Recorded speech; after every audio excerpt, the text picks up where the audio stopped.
करण कबीर के आगे शरण तेरी। संकट मोचन कष्ट हरण हो, मंगल करण कबीर आगे शरण तेरी। पहले तो मोह ज्ञान नहीं था, प्रेम बनाना तेरे में। पहले तो मोह ज्ञान नहीं था, प्रेम बनाना तेरे। दीन जान के माफ कीजिए, खता हुई बिन मेरे में। दीन जान के माफ खता हुई बिन मेरे में। अणगिण अवगुण भर मेरे में, माफ करो तकसीर के आगे शरण तेरी।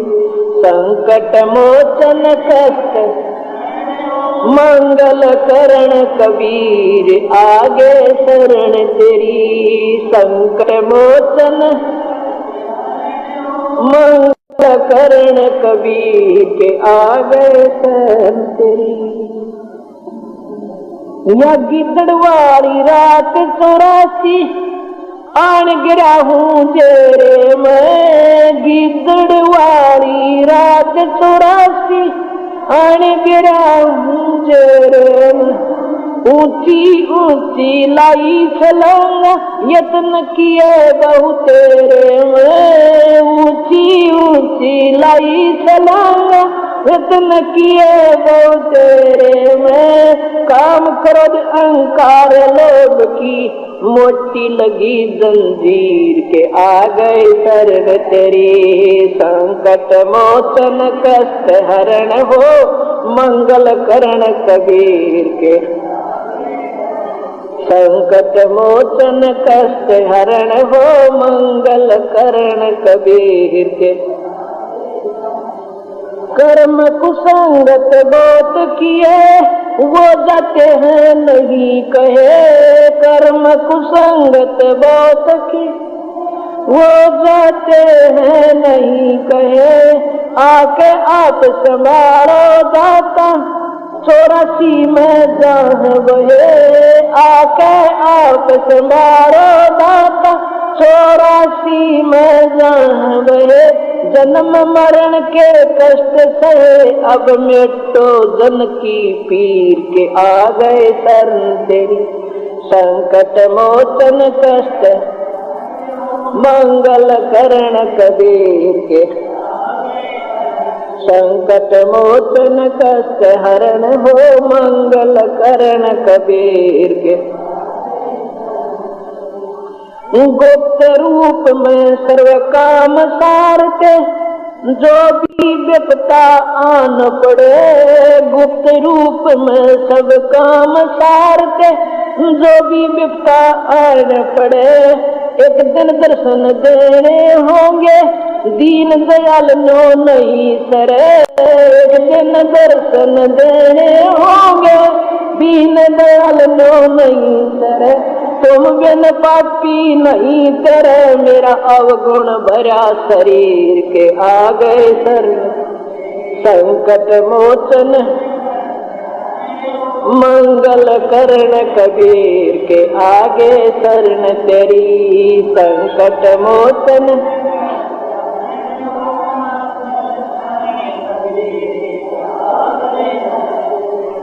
रजा तेरी से दादू नानक जी का सतलोक में वास हुआ।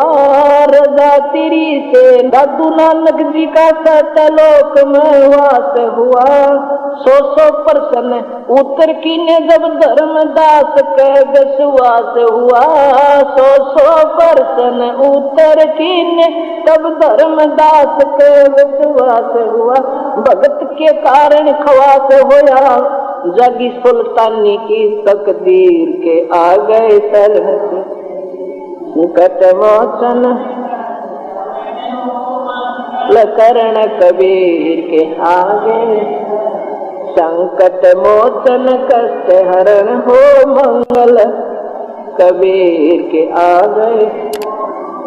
पावचनों के लालच में या बंदर आड़ी मूठ गई, पावचनों के लालच में ये बंदर वाड़ी मूठ गई। मूठ खुले ना जान बचना, ऐसा अब ये कौन भई। मूठ खुले ना जान बचना, ऐसा अब या कौन।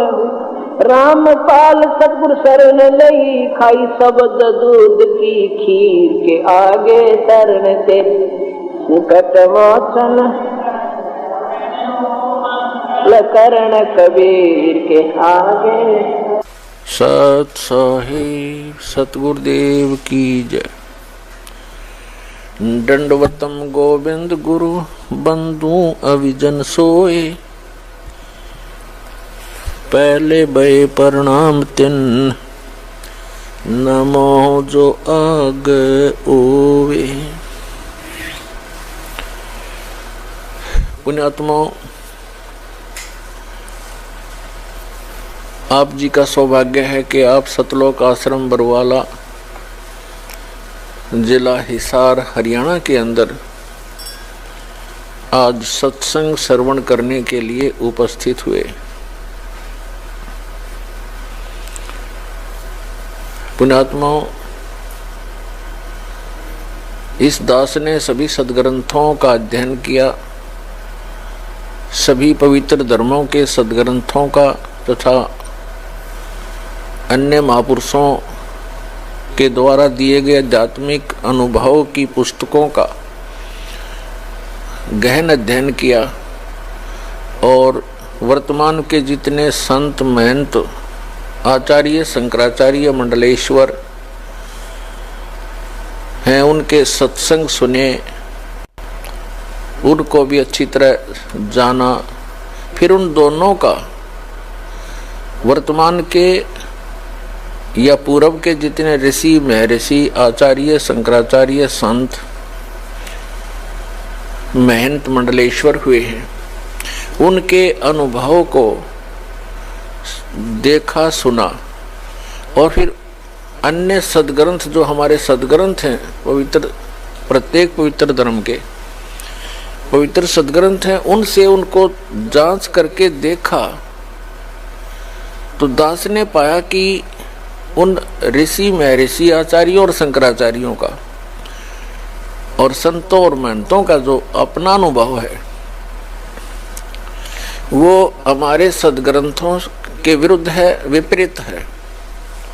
उनकी साधना भी शास्त्र अनुकूल नहीं है। फिर मीडिया ने एक विशेष परोपकार किया पुण्यात्माओं के ऊपर, विशेषकर साधना टीवी ने एक आध्यात्मिक ज्ञान चर्चा नामक एक पवित्र प्रोग्राम प्रारंभ किया। अन्य महापुरुषों, संतों, आचार्यों, शंकराचार्यों, ऋषियों, महंतों और संतों के उन्होंने विचार लिए और इधर से इस दास के सत्संग और विचार लिए। उन दोनों को साथ साथ चला दिया। उसको आध्यात्मिक ज्ञान चर्चा का नाम दिया गया। तो पुण्यात्माओं, जो पहले आध्यात्मिक ज्ञान चर्चा के माध्यम से आप जी के रूबरू किए जा सके हैं, हो चुके हैं, जो आध्यात्मिक ज्ञान चर्चा के माध्यम से पहले जो प्रोग्राम टेलीकास्ट हो चुके हैं, उनमें से एक को आज पुनः यहाँ आश्रम में उपस्थित पुण्यात्माओं को दिखाएंगे और साथ में उस रिकॉर्डिंग प्रोग्राम को फिर से टेलीकास्ट करवाया जाएगा, ताकि यहाँ हजारों की संख्या में पुण्यात्मा उपस्थित हैं, ये भी उसको देख सकें। हो सकता है पहले किसी ने वो प्रोग्राम ना देखा हो, तो देखिएगा। वही पूर्व का टेलीकास्ट जो प्रोग्राम है आपको पुनः दिखाना चाहते हैं, क्योंकि ज्ञान वही है। उनके भी विचार हैं, दास ने विचार दे रखे हैं, उनको आप आसानी से सुनकर निर्णय कर सकते हैं। पुण्यात्माओं, इस दास ने अपने पवित्र सदग्रंथों को गहनता से जाना और समझा, उन्हीं के आधार से सत्संग किए और उन महापुरुषों के विचार जिनको परमात्मा प्राप्त हुआ, उन्होंने कौन सी विधि अपनाई, कौन से मंत्र जाप किए, कौन सी साधनाएं की, वो आपके रूबरू किया। तथा हमारे सदग्रंथों में कौन सा प्रमाण है कि साधना से मोक्ष होगा, तो वो उन महापुरुषों से मेल खाता है। हमारे सदग्रंथों में वर्णित जो विधि और ज्ञान है जिनको परमात्मा प्राप्त हुए, तो वही साधना दास आपको उपलब्ध करा रहा है जो वेदों, गीता, पुराणों में प्रमाणित है। और उसी साधना से उन महापुरुषों को मोक्ष हुआ और उनको परमात्मा प्राप्त हुआ। उन्होंने अपने अमृत वाणी में उसका वर्णन किया हुआ है। किन महापुरुषों को परमात्मा प्राप्ति हुई? आदरणीय धर्मदास साहिब जी बांधवगढ़ वाले, आदरणीय मुल्कदास साहिब जी, आदरणीय नानक देव साहिब जी, आदरणीय दादू साहिब जी, आदरणीय गरीबदास साहिब जी, गांव छुडानी, जिला झज्जर, हरियाणा वाले, आदरणीय गीसा दास जी साहिब जी, गांव खेखड़ा, जिला मेरठ, उत्तर प्रदेश वाले, इन महापुरुषों को और साथ में महर्षि रामानंद जी काशी वाले को भी परमात्मा प्राप्त हुए। और उन्होंने जो साधना की वो भी आपके रूबरू की, उनकी अमृत वाणी से, उनके अनुभव से। तो जो दास आपको साधना देता है वही उन महापुरुषों को प्राप्त थी जिनका मोक्ष हुआ। तो ये तो आप निश्चिंत हो जाना, आपका मोक्ष निश्चित है और ये प्रमाणित भी हो चुका है। इस आध्यात्मिक ज्ञान को और आध्यात्मिक ज्ञान चर्चा को सुनकर, देखकर आप देख रहे हो